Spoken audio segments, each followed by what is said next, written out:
Muy buenos días a todos. Entonces vamos a empezar con la charla del día de hoy. Yo soy Sebastián Gaviria, residente de segundo año de Neurología de la Universidad de Antioquia. Y hoy vamos a hablar de tuberculosis en sistema nervioso central. Esta es la agenda que traigo para el día de hoy. Vamos a hablar de unas generalidades de epidemiología, microbiología y fisiopatología, cómo se presenta, cuáles son las formas de presentación, y vamos a hacer más énfasis en diagnóstico y tratamiento y terminamos con unas conclusiones. Entonces, ¿por qué es importante hablar de este tema? Tenemos que la meningitis tuberculosa es la forma extrapulmonar de tuberculosis más grave, más letal y más discapacitante. Es un reto diagnóstico porque es una de las formas que son paucivacilares y, como vamos a ver, tiene una clínica que es inespecífica. Tenemos pruebas con mala sensibilidad y especificidad, con difícil asequibilidad y con altos costos que van a limitar pues la realización en estas áreas en países pobres, y lo que se va a traducir en una alta morbimortalidad por retraso en el inicio del tratamiento. La mortalidad, un 23%, que puede variar entre el 20 y el 60%, 30-60% van a presentar ACV, secuelas neurológicas en un 29%, y de esos hasta el 50% pueden hacer deterioro cognitivo, y en los niños hasta el 50% retraso en el neurodesarrollo. Es un problema de salud pública, es una enfermedad que está subdiagnosticada por lo que acabamos de mencionar, afecta a un tercio de la población mundial, pero solo el 5 al 10% van a desarrollar la enfermedad activa. Para el 2019 teníamos una prevalencia aproximada del 25%, con una incidencia de 10 millones de nuevas infecciones sintomáticas cada año, que ocasionaban hasta 1.4 millones de muertes. Cuando hablamos de tuberculosis específicamente, el sistema nervioso central estaba representado entre el 12 al 5% de todos los casos de TB activa, con una incidencia más o menos entre 30.000 y 490.000 casos nuevos y 78.200 muertes cada año, y hasta el 50% van a tener muerte o discapacidad como desenlace. En Colombia tenemos que la tasa para este año es del 8.2 por 100.000 habitantes, y de formas extrapulmonares, incluyendo pues todas las otras formas, es de 1.09 por 100.000 habitantes, y una coinfección con VIH hasta en el 11%. Recordar que acá es una enfermedad de notificación obligatoria, pero igual seguimos con subdiagnóstico. Afecta desproporcionalmente a niños y a pacientes con VIH, y vamos a ver que la coinfección con VIH va a ser como el factor de riesgo más importante y lo que más va a determinar como peores desenlaces. Se asocia a que haya más progresión de una enfermedad latente a una enfermedad activa, a que hayan más formas extrapulmonares, porque hasta el 50% de pacientes que tienen VIH hacen estas manifestaciones por fuera del pulmón, y va a aumentar el riesgo de que hasta 5 veces de que sea en sistema nervioso central. En pacientes con VIH positivo que viven en zonas pues, de alta incidencia, meningitis tuberculosa va a ser más del 50% de las causas de meningitis, aumentando el riesgo de muerte hasta 2 a 3 veces, pasando de un basal como entre el 40% hasta un 70%, incluso más cuando son casos de multidrogo resistente, que acá la mortalidad va a estar determinada principalmente porque nos demoramos mucho en diagnosticar o en detectar esa resistencia y en hacer como el cambio en el esquema del tratamiento. Acá esta gráfica de cómo es la distribución de la tuberculosis a nivel mundial. Tenemos que en estos 8 países, que es donde se hacen la mayoría de los estudios, está el 2% de las infecciones por tuberculosis, y que en 30 países de los 195 países del mundo se concentra el 90% de la carga de tuberculosis. Y aquí a qué se ven estas variaciones tan grandes, a que se va a presentar más en lugares donde hay pobreza, malnutrición y coinfección con VIH. ¿Cuáles son los factores de riesgo para tener una enfermedad activa? Lo principal siempre va a ser la coinfección con VIH, pero también otras inmunosupresiones, como uso crónico de esteroides, pacientes trasplantados de órganos sólidos, cáncer de cabeza y cuello, o pacientes con enfermedades reumatológicas que van a utilizar biológicos, enfermedades pulmonares como el EPOC, la silicosis, el tabaquismo, estados de malnutrición, la diabetes, la enfermedad renal crónica en terapia de reemplazo renal, consumo crónico de alcohol, usuarios de drogas intravenosas, pacientes en edades extremas, los que están encarcelados o los que viven en hacinamiento, y el personal de la salud. Para enfermedad extrapulmonar son muy similares los factores de riesgo, resaltando nuevamente la coinfección con VIH y los extremos de la vida. Y obviamente pues vamos a tener un mayor riesgo entre el paciente que es el sintomático respiratorio, que viene con pérdida de peso, diaforesis nocturna, fiebre intermitente y malestar general. Para hablar un poquito de la bacteria, pertenece al género de las Mycobacterium y a la familia de los Mycobacteriaceae, donde hay 9 familias que parten casi el 99% de la identidad en las secuencias. Es un bacilo intracelular, ácido alcohol resistente, aerobio, inmóvil, no produce esporas, hasta 2 a 4 micras de largo por hasta casi 5 micras de ancho, y es un bacilo de crecimiento lento, de entre 15 y 20 horas, en los que los seres humanos son el único reservorio. Entonces, ¿cómo es la fisiopatología?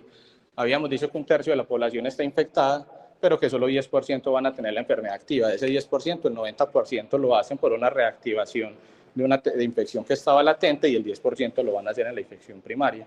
Esto se transmite por vía aérea, por medio de aerosoles, va a llegar al pulmón, que va a ser el principal órgano afectado por esta infección, aunque vamos a tener formas extrapulmonares hasta en el 10 al 40% de los pacientes. Acá lo que va a hacer es que va a ser fagocitado por esos macrófagos alveolares, donde va a empezar su replicación y posteriormente se va a diseminar a los ganglios linfáticos. Pero para que ocurran las formas extrapulmonares y las formas miliares, lo que vamos a necesitar es que haya una diseminación hematógena. Entonces el bacilo puede llegar al sistema nervioso por dos métodos. Puede llegar pues en forma libre o puede llegar en forma del mecanismo de caballo de Troya que habíamos visto en las charlas anteriores. Entonces, si llega solo, él utiliza este gen que le ayuda a codificar esta proteína, que le ayuda a tener adhesiones a células endoteliales y a poder pasar más fácil la barrera hematoencefálica, o puede hacer pues pasar por medio de diapédesis de un monocito que esté infectado y ya adentro puedes empezar a infectar principalmente las células de la microglía, los astrocitos y las neuronas.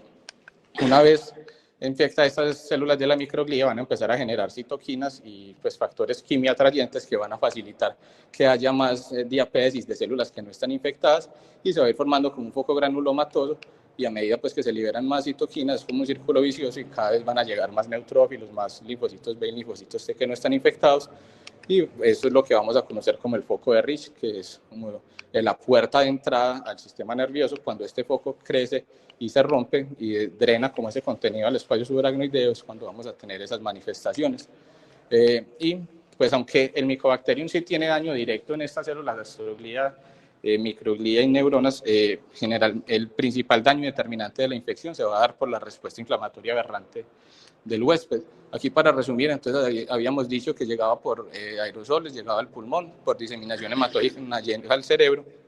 Estas son las citoquinas más relacionadas: el factor de necrosis tumoral alfa, la interferón gamma, la interleuquina 6 y la interleuquina B. También se ha relacionado con aumento de los factores de crecimiento endotelial vascular, y en tuberculosis están más aumentados que en otras formas de meningitis, y eso confiere mayor riesgo de hacer ACV. A medida que se van atrayendo esas otras células, después de que hay esa disrupción de la barrera hematoencefálica, pues se va formando el foco de Rich, que una vez cuando se rompe es lo que va a causar que ese exudado me genere la hidrocefalia, los aumentos de la presión intracraneal, la isquemia y los infartos. Y es una respuesta inmune que preferencialmente va a ser Th1, caracterizada por esa secreción de interferón gamma. Las formas de presentación clínica, entonces vamos a tener la meningia o la tuberculosis meningia, que va a ser la manifestación más común en el sistema nervioso central. Vamos a tener los tuberculomas o el granuloma tuberculoso hasta en un 10% de los pacientes, y los abscesos tuberculosos en menos del 10%. ¿Cómo se da la meningitis tuberculosa? Entonces tiene una fase prodrómica con un curso subagudo y progresivo, en la que tenemos fiebre, cefalea intermitente, malestar general, cambios comportamentales que van a ir progresando, y en transcurso de 2 a 3 semanas pues va a persistir con esa fiebre, con una cefalea que es cada vez más intensa y más duradera, con alteración del estado de conciencia. Primero empiezan somnolientos, pueden tener vómitos, signos meningios, pero van a ir progresando hasta desarrollar el estupor, el coma, las crisis, las neuropatías craneales, principalmente 2, 3, 5, 6 y 7, y déficits focales. Pero también recordar que, pues, aunque esta es la forma de presentación más común, hay unas presentaciones atípicas. Se puede presentar muy similar a una meningitis bacteriana aguda, o se puede presentar como una meningitis aguda fulminante, principalmente pues, en niños menores de 1 año y en pacientes VIH positivo, también como una demencia lentamente progresiva, y más del 50% de estos pacientes con meningitis tuberculosa pues, pueden tener TB espinal concomitante, hay que pensarlo. Este metaanálisis de 32 estudios con 5.023 pacientes lo traigo para mostrarles como los porcentajes de estas manifestaciones, donde vemos que lo más común es que tengan fiebre, seguido de cefalea, seguido de rigidez de nuca y seguido de alteración de conciencia. Entre las otras manifestaciones, pues va a tener los síntomas que dijimos como esos síntomas generales, van a tener mayor debilidad en miembros inferiores, alteración del sensorio, pérdida visual, diplopía, el síndrome de secreción inadecuada de hormona antidiurética. Y en porcentaje lo que vamos a encontrar es que la mayoría se van a presentar como un estadio 2, que ya lo vamos a mencionar. Principalmente en las imágenes vamos a encontrar realce, leptomeningia y hidrocefalia, y lo que más encontramos en líquido va a ser el predominio linfocítico y las bajas concentraciones de glucosa. Del mismo estudio, los factores que me aumentan pues como los peores desenlaces, entonces tener edad mayor de 60 años, tener un MRC, de 3, tener alteración de la conciencia, y encontrar en las imágenes hidrocefalia e infarto asociado también a la coinfección con VIH, y esto pues teniendo estos factores, la mortalidad da hasta el 22%, con secuelas hasta un 28%. Aquí en otro estudio que se hizo en India, como para intentar diferenciar factores que eran más comunes en tuberculosa que en meningitis bacteriana aguda, vemos que en la meningitis tuberculosa hacen más diplopía, más pérdida visual, más parálisis de nervios craneales, más papilema, más hemiplegia o paraplegia, y tenía una duración más larga, en un promedio hasta 30 días comparando con estos 2 días, y una mayor mortalidad. Esta es la escala del MRC que utilizamos para graduar la severidad de la meningitis tuberculosa. Se usa desde 1948, cuando se empezaron a hacer esos primeros estudios con streptomicina, como para clasificar a los pacientes en los estudios y mirar cómo les iba. El 1 es el paciente alerta con Glasgow de 15 que no tiene signos de focalización. El 2 es el que ya tiene alteración de estado de conciencia, un Glasgow entre 11 y 14, o un Glasgow de 15 con signos de focalización. Y el 3 es el paciente más grave que está en coma con un Glasgow menos de 10. Esta escala nos predice tanto mortalidad como discapacidad neurológica grave, y va a aumentar pues cuando comparamos si el paciente es VIH negativo o VIH positivo. Otra forma de presentación es el tuberculoma o el granuloma tuberculoso, que se presenta como una lesión ocupante de espacio. Aquí hay una reacción granulomatosa por esa diseminación hematógena que dijimos del bacilo en el parénquima. Va a iniciar también como el foco de Rich, que va a ir creciendo pues, y se va a formar, se va a organizar como una masa granulomatosa encapsulada. Es más común que se presente en niños, y cuando en ellos se presenta es más de localización infratentorial, a diferencia de los adultos donde es más supratentorial, y la mayoría, hasta 2/3, son múltiples, en un promedio entre 5 tuberculomas. Estos pueden aparecer en ausencia de meningitis y en ausencia de tuberculosis fuera del sistema nervioso central. Entonces, el diagnóstico va a ser difícil porque en estos pacientes podemos encontrar un líquido cefalorraquídeo que sea normal. Se puede localizar en cualquier parte del parénquima, en la médula o en estos espacios, y la presentación clínica pues va a depender de dónde esté el tuberculoma, pero normalmente va a ser lo mismo: fiebre, cefalea, crisis, déficit focales y papilema.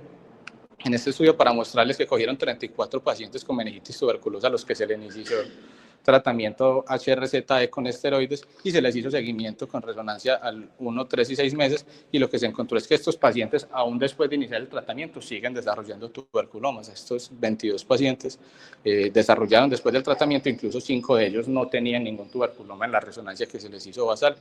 La mayoría son mujeres, y la mitad desarrollaron síntomas, la mitad se quedaron asintomáticos, pero hay que pensar pues que igual así empecemos a tratar al paciente, está el riesgo de presentar esta complicación. Es un diagnóstico difícil porque, como dijimos, si no tiene meningitis el líquido nos va a salir normal. La imagen es difícil de decir, pues caracterizarla, porque tiene diagnósticos diferenciales como la toxoplasmosis, la neurocisticercosis y las neoplasias, y es principalmente porque en estos 4 estadios que presenta el granuloma no caseoso, el granuloma caseoso, el granuloma no caseoso con centro liquefactivo y el granuloma calcificado, pues a medida que el tuberculoma va avanzando, como en esta involución, van a cambiar sus características en las secuencias de imagen. Pues, en las secuencias T1 y T2 va cambiando de isointenso, hipointenso y en algunas hiperintenso. En el FLAIR generalmente van a ser hiperintensos y hipointensos cuando ya está calcificado, y el realce también cambia. El primero es difuso, después se hace un realce el anillo, y cuando está calcificado deja de realzar. Entonces es como difícil caracterizarlo porque va a depender de en qué estadio se encuentre ese tuberculoma. Algunas de las imágenes, como se pueden ver, pues los tuberculomas y hasta 1/3 van a tener como ese edema perilesional, y generalmente van a ser menos de 1 centímetro. Ese es un signo que es relativamente específico para tuberculosis, que es el signo de la diana, que es una calcificación que está rodeada pues como por el medio de contraste, y otra forma de cómo se pueden ver los tuberculomas. El absceso tuberculoso ya son, digamos, un tuberculoma pero más grande, que tiene un centro que está cavitado y lleno de pus. Este va a contener más bacilos que el tuberculoma. También la clínica va a ser muy similar: fiebre, cefalea y déficit focales. Es difícil diferenciarlo por imágenes, pero normalmente son paredes más gruesas, realce más grueso, apariencia multilobulada, y sí van a tener, a diferencia pues de lo que veíamos acá, que la mayoría no van a restringir a la difusión. Sí podemos encontrar restricción a la difusión en el centro de estos abscesos. Para mencionar de la TV espinal intradural, pues la radiculomielitis es común, hasta el 40% la hacen, y los tuberculomas intramedulares sí son más raros, hasta el 9%, y se ven así como vemos en esta imagen. También pueden presentarse como una aracnoiditis espinal o como una mielitis, y a diferencia de los tuberculomas, esto sí se va a presentar más común en pacientes que tienen la meningitis tuberculosa, y generalmente sí van a tener líquido cefalorraquídeo anormal. y se van a manifestar con una paraparesia, con disfunción vesical, parestesias y dolor radicular, que va a tener una evolución subaguda o progresiva cuando se empiezan a depositar todos esos exudados en el espacio subaracnoideo. Otras manifestaciones que son menos frecuentes está la neuropatía óptica y puede ser multifactorial, puede ser primaria por esa perineuritis, endarteritis o aracnoiditis producida por la infección, o secundario al aumento de la presión intracraneana, que lo comprime un tuberculoma o a la toxicidad de las drogas como el etambutol. La aracnoiditis optoquiasmática es cuando esos exudados se depositan a nivel de las cisternas basales y va a producir aracnoiditis del segundo y del quiasma, caracterizado con una pérdida visual lentamente progresiva. La encefalopatía tuberculosa es más rara y es más de niños y es variable pues como su presentación, puede ir entre déficits focales o confusión hasta crisis y coma. En la resonancia se ven muchos cambios en sustancia blanca con realce y con edema difuso, y lo que se ha mostrado es que se debe más que todo a una reacción inmunomediada como hacia las proteínas del Mycobacterium, como si fuera pues una reacción de hipersensibilidad tipo 4 o una M-like. Hemorragia subaracnoidea se puede desarrollar pues una ruptura de esos aneurismas que se producen en el contexto de la meningitis tuberculosa, y también se ha descrito encefalitis límbica en esos pacientes, principalmente en los que tienen TB diseminada con linfadenopatías mediastinales. Bueno, ¿cómo vamos a hacer el diagnóstico? Entonces acabamos de ver que es una clínica heterogénea, que es muy variable, que se puede presentar en otras infecciones. Entonces vamos a utilizar líquido cefalorraquídeo, pruebas microbiológicas, moleculares, pruebas basadas en respuesta del huésped y la resonancia. Es obligatorio siempre pensar en VIH y siempre descartarlo. Y lo ideal, como vamos a ver, es buscar pruebas que tengan mayor sensibilidad para que no se nos vayan a pasar falsos negativos, considerando la mortalidad de la que ya hablamos. Empezamos con el líquido cefalorraquídeo. General, puede tener una presión normal o aumentada, pero aquí no es pues como tan diferencial. Lo que sí es más característico es la hiperproteinorraquia, generalmente es entre 100 y 500, rara vez sube por encima de 1000. El recuento de leucocitos va a ser también entre 100 y 500 en la mayoría de veces, también es raro que sea por encima de 1000, predominantemente va a ser linfocítico o monocítico, pero en algunos casos puede ser neutrofílico, como en pacientes con VIH. Y la glucosa generalmente va a estar disminuida menos a 45 y la relación pues, con el suero menos de 0.5, incluso hasta 0.2, pero estos hallazgos podrían ser normales o ser mucho más útiles en pacientes inmunosuprimidos. Y la forma, pues cuando se inicia el tratamiento, lo primero que mejora es la glucosa, por ahí a los 2 meses ya empieza a mejorar, le siguen los leucocitos, pero las proteínas es importante tener en mente que se demoran en recuperar, incluso hasta 8 meses puede seguir teniendo, y esa hiperproteinorraquia.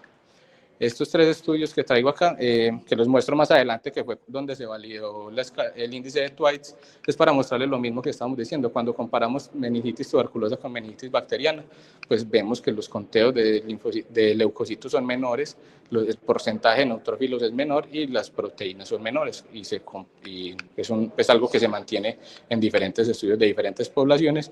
Y la glucosa, pues si sabemos que la vamos a tener generalmente consumida en los pacientes, eso no me ayuda a diferenciar mucho de bacteriana, porque pues ahí también hay mucha hipoglucorraquia.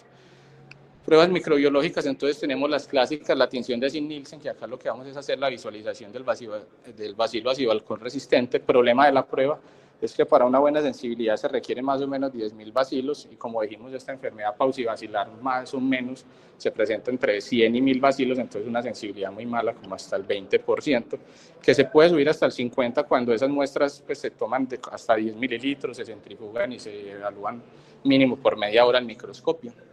El cultivo es el gold estándar porque pues, me detecta el Mycobacterium, me detecta resistencia, pero el problema va a ser el tiempo. Dijimos que era una bacteria que crecía muy lento. Para medios líquidos más o menos se demora 10 días y para medios sólidos entre 6 a 8 semanas, con una sensibilidad del 60 al 70%. Y esta pues iba a tener la especificidad del 100%, que incluso estos porcentajes de sensibilidad y especificidad pueden bajar cuando hay coinfección con VIH. Las pruebas moleculares, entonces la primera que salió la PCR, con una sensibilidad del 56% y una especificidad del 98%, se han ido sofisticando. En 2010 sale el GeneSper, que detecta la presencia de Mycobacterium y detecta la susceptibilidad a la rifampicina por medio del gen RPOB, con una sensibilidad entre 20 y 60% y una especificidad del 98%. Y la última, en 2017, el ExPER Ultra, que es como el ExPER de segunda generación, que se basa en detección y amplificación de genes multicopia, con un poquito pues aumenta un poquito la sensibilidad, pero importante tener en mente que un resultado negativo de cualquiera de estas pruebas no me descarta infección, me sirve para confirmar el diagnóstico, pero por estas sensibilidades no puedo descartarla. Esto solo se los voy a mostrar porque son los estudios donde se evaluó como la sensibilidad y especificidad del ESPER, del ESPER solito, y lo que veíamos en la tabla, unas sensibilidades que van entre el 60% hasta el 72%, con muy buenas especificidades, pero lo que me importa más esta, que es la del ESPER Ultra, que es la que más se está utilizando, y esta pues alcanza unas sensibilidades hasta el 70% en estos estudios que se hicieron en Uganda, este del 76%, en el que utilizando se diagnosticaron aquí 16, se diagnosticaron correctamente 16 pacientes de 23 pacientes que tenían la enfermedad, y acá se diagnosticaron correctamente 39 de 51, e incluso diagnosticando más pacientes que se estaban pasando con el ESPER y con el cultivo. Entonces, pues esta es la que ya usamos y es como la que más sensibilidad y especificidad nos ofrece. Otras pruebas está el lipoarabinomanán, que también se basa pues como en la detección de esa pared de Mycobacteria en tuberculosis. Me confirma el diagnóstico, pero esa tiene una sensibilidad muy mala, entonces no me sirve para descartarlo, aunque se han hecho pues como ensayos para intentar mejorar esa sensibilidad. Estos también son de Uganda. Acá se le hizo autopsia a 91 pacientes y se les hizo el lipoarabinomanán por el lateral flow, y sí se alcanzó mejores sensibilidades de 75% comparado cuando se hace con ELISA. Y acá cogieron 101 pacientes que 95 tenían VIH y se hizo por este método que es Flugilam, y también alcanzó pues una sensibilidad del 52%, diagnosticando correctamente 30 de 58 pacientes. Otros métodos que se pueden utilizar, pues tenemos la metagenómica. En este estudio en China cogieron 45 pacientes con meningitis tuberculosa y la sensibilidad fue 84 pacientes, diagnosticando correctamente 38 de 45 con especificidad y valor predictivo positivo del 100%. Y pues lo último que nos queda es la biopsia, que es como una prueba auxiliar ya cuando estamos estudiando pacientes con esas lesiones únicas que realzan al contraste, o esas meningitis crónicas que siguen con cultivos persistentemente negativos, y que es una buena muestra para hacerle vaciloscopia a cultivos y PCR. Estas son las pruebas basadas en huésped. Voy a decir que ninguna me confirma el diagnóstico, me apoya, pero no me sirve para confirmar el diagnóstico. El ADA, sabemos los valores de corte, entre 1 y 4 tiene buena sensibilidad y especificidad para descartar tuberculosis, y mayores de 8 son los que se asocian con una sensibilidad que igual sigue siendo bajita, 59, y una especificidad del 96 para diagnóstico, y eso se asocia a peores desenlaces.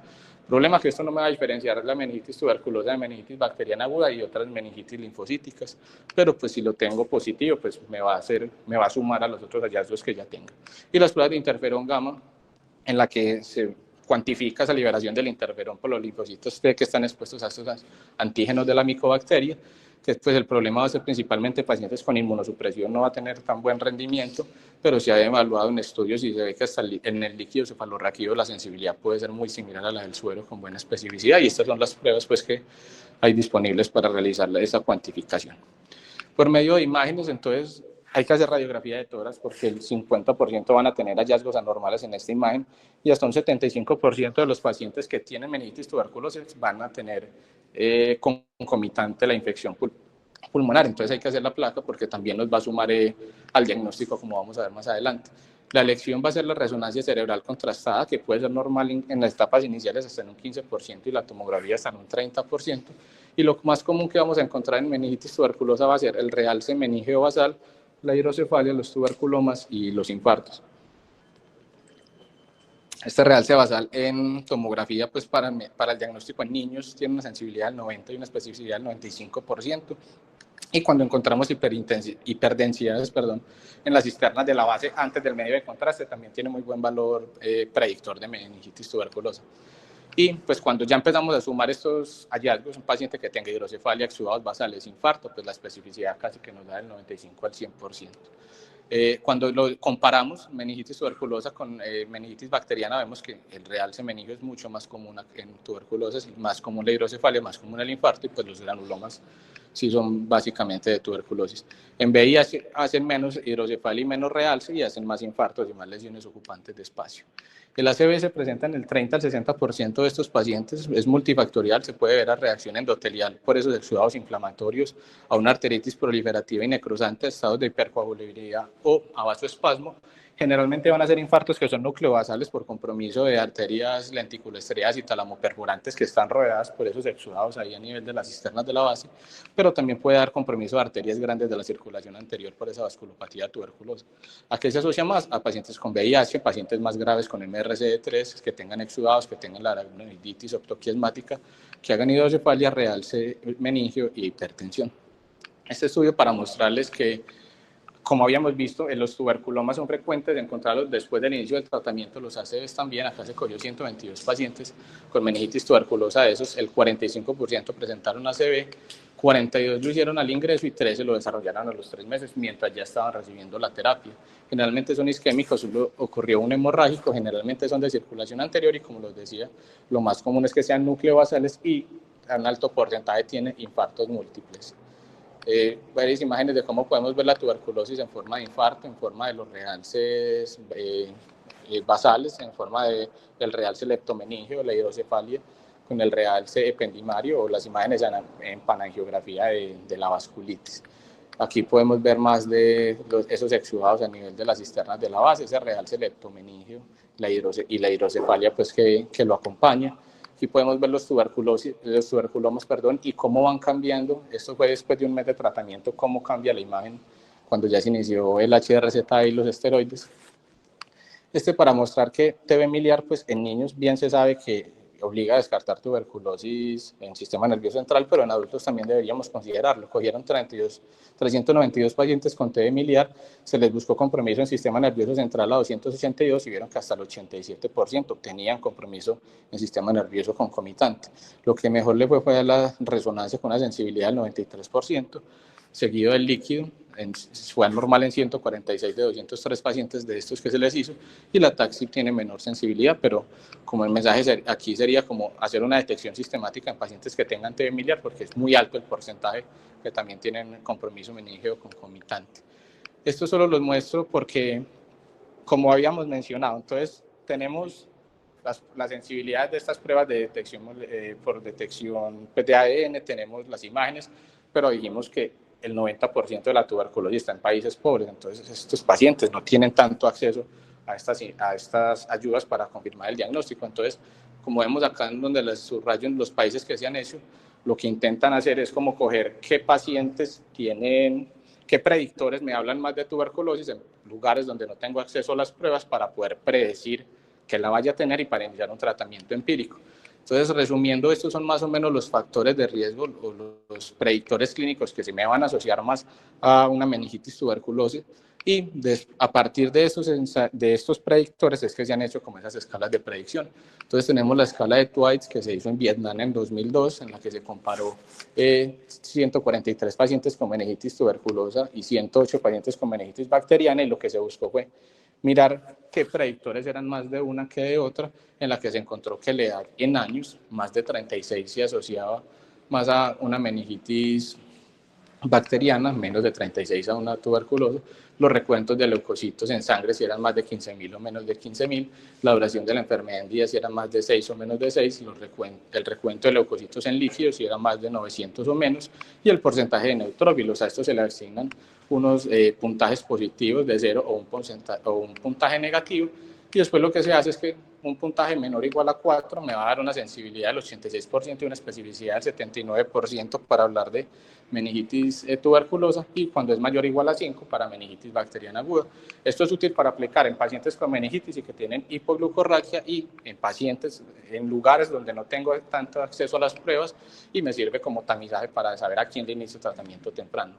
Estos fueron los 3 estudios que les mostré antes, donde se validó en nuestros países, y lo que se ve es que incluso puede lograr unas sensibilidades más altas que el estudio original, que van entre 95%, 98%, aquí también 98%. Y, por ejemplo, en este estudio que se hizo en la India, ellos quitaron la edad porque para ellos los pacientes no eran más jóvenes, sino que eran más viejos, y les empezaron a meter otras variables, y se ve que modificando como ese score inicial se puede aumentar la sensibilidad y la especificidad. Traigo el estudio, pues el clásico de nosotros, de los profesores, en la que tenemos 527 pacientes con meningitis, de los cuales 157 tenían meningitis tuberculosa.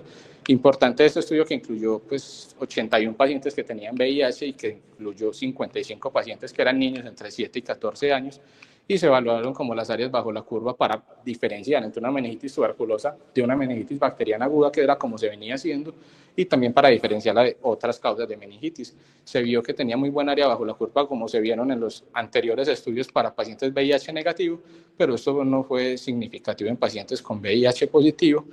Y lo que es nuevo y lo que aporta este estudio es que en niños pues tiene muy buena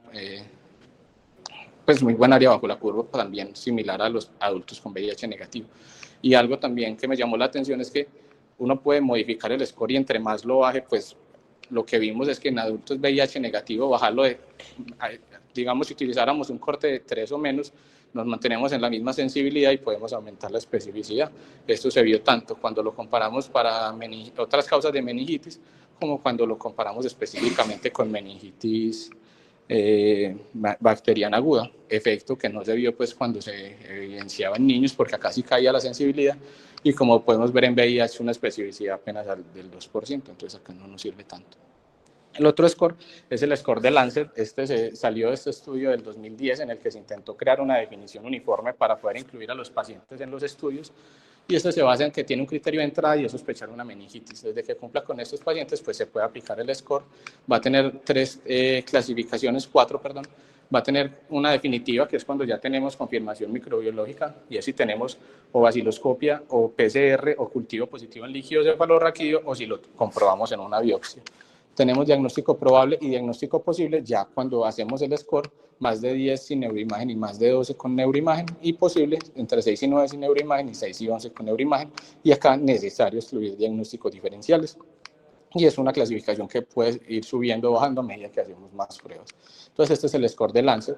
Este incluye más variables, tiene variables que son clínicas, variables del líquido cefalorraquídeo, variables de neuroimagen, donde están los principales hallazgos de los que hablamos, y se le suma la evidencia de tener tuberculosis en otros tejidos. Los puntajes acá están establecidos, y según pues, esos puntajes los clasificamos, como habíamos dicho, en probable o en posible, siempre excluyendo estos diagnósticos diferenciales, porque si hago diagnóstico de cualquiera de estas otras entidades, pues ya no puedo aplicar el score. Se ha comparado el TWICE y el Lancet a ver a cuál le va mejor, y a los dos les va mal cuando se hace para diferenciar meningitis tuberculosa de otras causas de meningitis. Ellos originalmente se hacen para compararla con meningitis bacteriana aguda, y cuando se hace para eso, sí le fue mejor al score de Lancet, con un mejor área bajo la curva para diferenciar la tuberculosa de la bacteriana, pero a los dos le fue mal para diferenciar de otras causas. Y como vemos acá, a estos 162 pacientes que tuvieron la meningitis tuberculosa, pues sí, a 160 les dio el score que se requería, pero le dio positivo a 41 con hongos, con virus, con bacterias misceláneas y desconocidos hasta el 139. Entonces, pues mucha gente la podíamos meter solamente utilizando este score. En el Lancet, cuando es probable, le fue un poquito mejor, no se pasaron pues como tantos pacientes, pero cuando es un puntaje entre 6 y 11, también muchos pacientes con otras causas me lo pueden dar en ese puntaje de corte. Vamos a hablar de tratamiento, entonces, después de hablar de estos predictores. ¿Y por qué fueron importantes? Porque el pilar acá y lo que más determinante va a ser el inicio temprano del tratamiento. Eso va a ser el principal predictor de mortalidad. Entonces, hay que iniciarlo cuando se sospeche la meningitis, y creo que es el mensaje más importante de la charla. Hay que tener en cuenta que estos esquemas son extrapolados del manejo de tuberculosis pulmonar, que la OMS recomienda utilizar los mismos esquemas, las mismas dosis, y lo único que cambia es un poquito aumentarle la duración, pero lo que hay que pensar es que deberíamos basar más el tratamiento en concentraciones en líquido cefalorraquídeo de los fármacos, aún teniendo en cuenta que sigue siendo una medida indirecta y subóptima de cuánto realmente está penetrando en el parénquima. Lo que sabemos, y como lo venimos tratando, es una fase intensiva de HRZ de 7 días a la semana por 8 semanas, y una fase de continuación de isoniazida y rifampicina, que en unas partes dice por 5 días, en otras por 6 días, en otras por los 7 días a la semana, en unas partes por 7, en otras partes por 10, pero la resolución de febrero del 2020 que aplica para nosotros, para meningitis tuberculosa ósea y miliar, dice que es de 10 meses. Entonces lo que les damos es un año de tratamiento a estos pacientes. Estas son las dosis, pero esto es lo que utilizamos en TB pulmonar, que es sensible, y lo que extrapolamos a meningitis tuberculosa. Y aquí pues el principal mensaje es que estamos tratando una infección tan grave, que con tanta mortalidad, con fármacos que alcanzan 10 al 20%, como en el caso de la rifampicina, y que ni siquiera llegan a la MIC para poder matar el microorganismo. Y utilizamos etambutol, que pues, apenas llega a la MIC, pero conociendo pues todos estos efectos adversos de lo que ya conocemos. Estas son las dosis que usamos y esto es lo que viene. Entonces, se han intentado hacer modificaciones, hacer una terapia intensiva al tratamiento. No va a pasar, qué pena que primero quería mostrar esta diapositiva. Entonces, se ha intentado mirar si subiendo dosis de rifampicina le puede ir mejor a los pacientes. Acá se les dio 10 por kilo, acá se les dio 15 por kilo asociado a levofloxacina. No mostró ningún desenlace, no mejoró mortalidad, pero cambió las cosas, intensificaron pues también se les dio rifampicina, pero acá el comparador fue que se dio dosis intravenosa, pues cuando es por miligramos por kilo, se comparó 10 con 13, pues no es mucha la diferencia, pero esta era oral, y cuando sea intravenosa y a los dos se les dio moxifloxacina, pues sí hay un cambio en mortalidad, entonces también lo hace pensar a uno como que estamos dando tratamientos que no se están absorbiendo bien y esto también puede jugar un papel importante pues en la eficacia del tratamiento. El Linezolid es una buena promesa, se ha venido estudiando. Este estudio lo evaluó asociándolo a la rifampicina, que sabemos que son como los dos medicamentos que más interacciones farmacológicas tienen. Acá se les dio rifampicina a dosis altas, a 35, dándole el Linezolid 1200 miligramos al día por un mes y bajándolo a 600 para el otro mes. Y que se detectó que penetra bien al sistema nervioso central, pues alcanzaron hasta 37% de concentraciones con vida media de 3.5. Y lo importante fue que la rifampicina no le generó interacciones pues, mayores y que se pueden utilizar en conjunto. Este metaanálisis es pequeño, apenas 4 estudios de 160 pacientes, pero se ve que sí tiene un efecto en disminuir como esas tasas de fracaso al tratamiento, entonces me parece muy buena opción también para usarlo en los pacientes. Esto solo se los quiero mostrar, es el tratamiento de segunda línea que utilizamos en MDR, muchos esquemas, lo que hemos visto y lo que en esos estudios, miren que utilizamos levofloxacina, moxifloxacina y el Linezolid del que acabamos de hablar, entonces es importante, pues antes de elegir, como pensar en cuánto penetra, en efectos adversos, y estos ya son los medicamentos que se usan en MR, pero esto pues ya sí no tiene el beneficio en meningitis tuberculosa, es incierto. ¿Qué propone la OMS? Pues si tenemos casos resistentes, dar al menos 5 fármacos, que uno sea piracinamida, que 4 sean de segunda línea y que al menos uno sea inyectable. Y la duración pues también sigue siendo incierta. Hay unos que dicen subir la intensiva a 8 meses y un total de 18, pero pues no hay como un estudio que lo recomiende. Y esto fue como lo que más me llamó la atención haciendo la revisión. Este artículo salió la semana pasada y estos proponen como una visión diferente de cómo estamos haciendo el tratamiento para la tuberculosis. Entonces, vimos que estamos tratando una de las infecciones más graves y que más mata a pacientes en el mundo con tratamientos orales y que estamos tratando pacientes que están en un estadio MRC2 o 3, el paciente que está en un estadio 3 es un paciente neurocrítico, es un paciente que está intubado, es un paciente que tiene sondas, en el que si ya dijimos que la absorción es mala en un paciente normal, pues cómo lo vamos a intentar equiparar en un paciente que le estamos dando una pastilla por una sonda. Entonces, esto lo que busca es, se hizo como un score de clasificación, clasificaron cada fármaco entre 0, 1, 2 y 3, 0 es como el que peor le iba o el que tenía más efectos adversos y 3 el mejor medicamento, y lo que ellos proponen es como coger cada medicamento en particular y hacerle su score, basado en la terapia, en la actividad antituberculosa, la eficacia en la meningitis bacteriana aguda, cómo es la exposición en el sitio de la enfermedad, cómo es la seguridad y la tolerabilidad del tratamiento, cómo son las interacciones y si tenemos acceso al medicamento. Y esto pues ojalá asociarlo a la sinergia que se haya probado in vitro, a que tengan diferentes mecanismos de acción, a que también sean eficaces en pulmón, porque el 75% pues la van a tener ahí, y que sirva para formas resistentes. Y este es el esquema que ellos proponen. Hay un esquema de altas dosis de rifampicina, hay un esquema libre de rifampicina basado en bedaquilina y esquemas basados en bedaquilina más rifabutina. Y el que yo subrayo acá, porque me pareció que es como el que más podemos tener acceso, es un esquema basado en rifampicina a altas dosis, basado en piracinamida, basado en fluoroquinolonas, una levofloxacina o una moxifloxacina, y basado en linezolid. Acá el linezolid no nos lo ponen tan bien como estos medicamentos, pero si nos devolvemos es más que todo por efectos en tolerabilidad y en riesgo de interacciones farmacológicas, pero es muy buen medicamento, como vimos en ese anterior estudio. Estos otros esquemas basados en bedaquilina y en los que usan el pretomanid, que igual lo tenemos disponible, también son muy buenos, pero ya son esquemas que utilizamos en pacientes con tuberculosis pulmonar XDR, entonces pues también hay que como el conflicto entre si vamos a tratar pacientes en los que no tenemos resistencia confirmada con medicamentos que utilizamos para XDR, pero me parece pues que pensar en este esquema es una buena estrategia y ya lo que proponen después de este estudio es como, y vienen estudios en cursos que están utilizando otros regímenes después de hacer como esa consideración de que igual la estamos tratando mal. Recordarla, suplementarlo con piridoxina a los pacientes que utilizan isoniazida por el riesgo de neuropatía periférica. En estos pacientes, principalmente embarazadas, VIH, diabetes, alcohólicos, desnutridos, con enfermedad renal crónica y enfermedad avanzada, y cuando ya tienen la neuropatía periférica, subirlo a 100. Esteroides, algo que está ya demostrado desde este estudio de New England del 2004, en el que se utilizó el protocolo de TWICE, se vio que mejora mortalidad. No tiene impacto en discapacidad y no les va tan bien a los pacientes con VIH, pero hay que usarlo en todos los pacientes, independientemente del estadio. MRC1 y MRC2, la diferencia es que se da intravenoso por 2 o 4 semanas, pero en los dos grupos pues, que se dividieron, igual se les va a dar oral por 4 semanas, y este es como el esquema del desmonte que se debe hacer durante esas 8 semanas con sus equivalencias. Lo vamos a utilizar en todos los pacientes, independientemente de la gravedad. Y ahí vienen estudios en cursos identificando este polimorfismo, porque se ha identificado que sí les va mejor, que tienen, cuando es esta variable homocigótica, tienen como una enfermedad más inflamatoria y tienen mejores desenlaces cuando se da el tratamiento con esteroides, como para hacer un tratamiento, digamos, más dirigido a estos pacientes.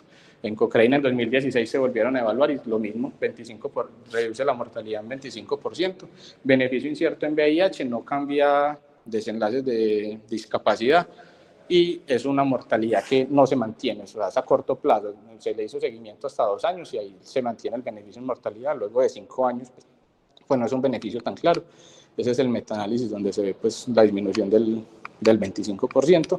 Y este es el artículo que miramos hace un año, que salió en octubre en el Club de Revista de Valen, que comparamos y discutimos si les iba mejor a los pacientes con VIH, porque fue un estudio que se hizo en dexametasona específicamente para VIH, y no, la diferencia no fue significativa, no pudo mostrar que haya un beneficio del uso de dexametasona en VIH, que tampoco nos dice que igual lo vamos a dejar de usar, es lo que igual vamos a seguir haciendo, pero sin evidencia, pues por medio de un estudio bien diseñado.